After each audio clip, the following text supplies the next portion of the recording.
नमस्कार विद्यार्थी मित्रांनो, ज्ञानशारदा यूट्यूब चॅनलमध्ये आपले स्वागत करतो.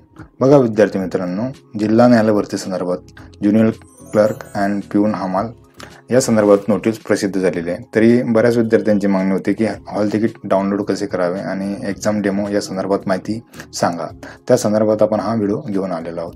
बघा मित्रांनो, इथं आपल्या टेलिग्राम चॅनलला हे ॲडव्हर्टिजमेंट नोटिफिकेशन आपण टाकलेलं आहे. त्यामध्ये PDF मध्ये ती वेबसाईट, प्रॉपर वेबसाईट दिलेली त्यांनी. त्या वेबसाईटवर क्लिक केल्यानंतर आपण हायकोर्ट ऑफ बॉम्बे याच्या होम पेजला येतो. बघा इथे रिक्रुटमेंटचं ऑप्शन आहे. रिक्रुटमेंटवर क्लिक केल्यानंतर तुम्हाला रिक्रुटमेंट नोटीस दिसतील. ओके, त्यानंतर बघा इथं नोटिफिकेशन दिलेलं आहे, नोटीस दिलेली आहे. Screening test, admit card, mock test link. बघा यावर क्लिक केल्यानंतर एक PDF डाउनलोड होते. बघा ही नोटीस, यामध्ये म्हटलेलं बघा, it is hereby inform that the screening test for the post of stenographer grade 3 will not be conduct.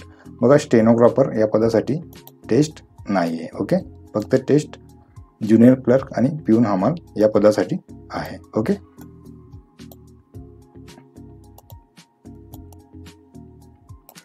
बघा त्यानंतर त्यांनी म्हटलेलं आहे, the screening test for the post of junior clerk and peon हमाल will be conduct on 5th, 7th, 8th, 12th and 14th February 2024. The hall tickets admit card have been generated and made available in respective profiles created by the candidates. बघा या ठिकाणी त्यांनी hall ticket download करण्यासाठी link दिलेली आहे. त्यावर click केल्यानंतर इथे तुम्हाला तुमचा रजिस्टर ID टाकायचा आहे आणि पासवर्ड टाकून हा कॅप्चा सेम तसाच टाकून लॉग इन करायचा आहे. त्यानंतर तुम्हाला हॉल तिकीट डाउनलोड करता येईल. ओके,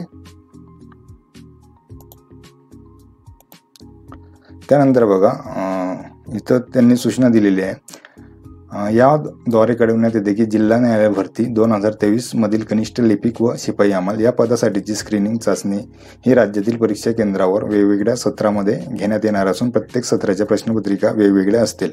परीक्षार्थ्यांची संख्या विचारात घेता स्क्रीनिंग चाचणी ही एकापेक्षा जास्त सत्रात पार पाडायची असल्याने भिन्न प्रश्नपत्रिकांच्या काठिण्य पातळीचे समीकरण करण्यात येईल.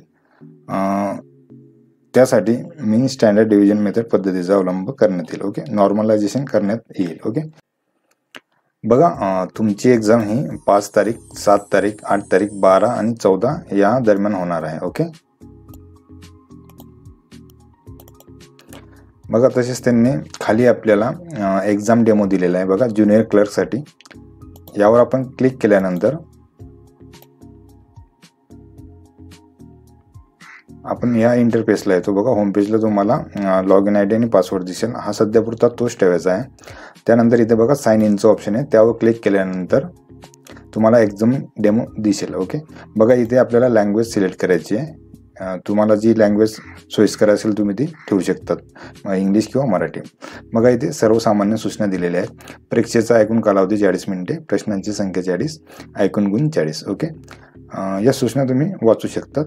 त्यानंतर बघा खाली नेक्स्टचं ऑप्शन दिलेलं आहे. नेक्स्ट मध्ये यामध्ये बघा मार्कांचं डिस्ट्रीब्युशन दिलेलं आहे. बघा भाषेचे ज्ञान यावर 16 प्रश्न असतील, सामान्य ज्ञान 16, संगणक ज्ञान 8, ऐकून 40 प्रश्न. ओके, बघा इथे लँग्वेज तुम्हाला सिलेक्ट करायची आहे आणि ह्या बॉक्सला टिक करून I am ready to begin यावर क्लिक करायचं आहे. ओके, बघा तुम्हाला या पद्धतीने प्रश्न दिसतील. ओके, बघा या पहिल्या सेक्शनमध्ये नॉलेज ऑफ लँग्वेज यामध्ये एकूण 16 प्रश्न आहेत. त्यामध्ये बघा पहिला प्रश्न, I go to Madurai by dash dash वगैरे एक्सप्रेस. तुमचं जे आन्सर असेल त्या आन्सरला टिक करून सेव्ह अँड नेक्स्ट करायचं आहे. तुम्ही आन्सरला क्लिक केल्यानंतर बघा इथे ग्रीन कलर झालेला असतो, त्याचा आन्सर दिलेला आहे बघा तुम्ही, आणि रेड कलरचं आन्सर द्यायचं बाकी तुमचं. बघा इथे त्यांनी आता शांत मरावे हा जे उत्तर असेल तुम्हाला ते टिक करून पुढे जायचं आहे. जर तुम्हाला मागच्या प्रश्नाचं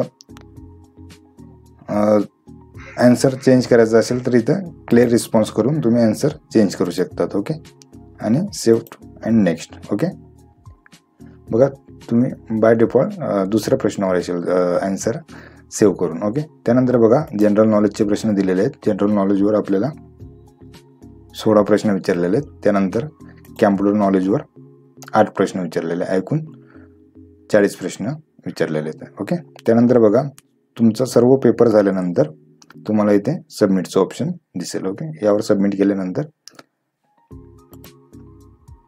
या पद्धतीने तुम्हाला एक्झाम समरी येईल. यामध्ये तुम्ही आन्सर किती दिलेले आहेत, नॉट आन्सर किती दिले आहेत त्याबद्दल माहिती दिसेल. त्यानंतर इथे एस करून ओके करून तुम्हाला इथे परीक्षेसंदर्भात फीडबॅक द्यायचा आहे. खाली सबमिटचं ऑप्शन असेल, सबमिटवर क्लिक करून ओके करायचं आहे. Exit exam. ओके, त्यानंतर बघा पिऊन हमालसाठी एक्झाम डेमो लिंक सेम त्याच पद्धतीने आहे. त्यावर क्लिक केल्यानंतर तुम्ही त्याच इंटरफेसला यायचं. इथं साइन इनचं ऑप्शन आहे. साइन इनवर क्लिक केल्यानंतर तुम्हाला इथे लँग्वेज सिलेक्ट करायची आहे, मराठी. आणि सर्वसामान्य सूचना वाचून पुढे नेक्स्टचं ऑप्शन आहे. नेक्स्टवर क्लिक केल्यानंतर इथं ही लँग्वेज तुम्हाला सिलेक्ट करायची आहे, मराठी. त्यानंतर इथं बॉक्सवर टिक करून I am ready to begin यावर क्लिक करायचं आहे. या पद्धतीने तुम्हाला प्रश्न दिसतील. बघा जनरल नॉलेजमध्ये तुम्हाला 20 प्रश्न दिलेले आहेत आणि नॉलेज ऑफ लँग्वेजमध्ये 10 प्रश्न दिलेले. टोटल 30 प्रश्न असतील शिपाई हमाल पदासाठी. ओके, बघा त्यानंतर तुमची प्रश्नपत्रिका सोडवून झाल्यानंतर इथं सबमिटचं ऑप्शन आहे. सबमिटवर क्लिक केल्यानंतर तुम्हाला एक्झाम समरी दिसेल. सेम आपण कनिष्ठ लिपिक पदाची बघितली तशीच समरी तुम्हाला इथे दिसेल. तुम्ही किती आन्सर दिलेले आहेत, नॉट आन्सर, इथं एस करून ओकेवर क्लिक करून परीक्षेसंदर्भात तुम्हाला फीडबॅक द्यायचा आहे आणि त्यानंतर सबमिट करायचं आहे. Okay, exit exam. ओके, बघा त्यानंतर व्हिडिओ आवडल्यास लाईक करा, सबस्क्राईब करा आणि शेअर करा. धन्यवाद.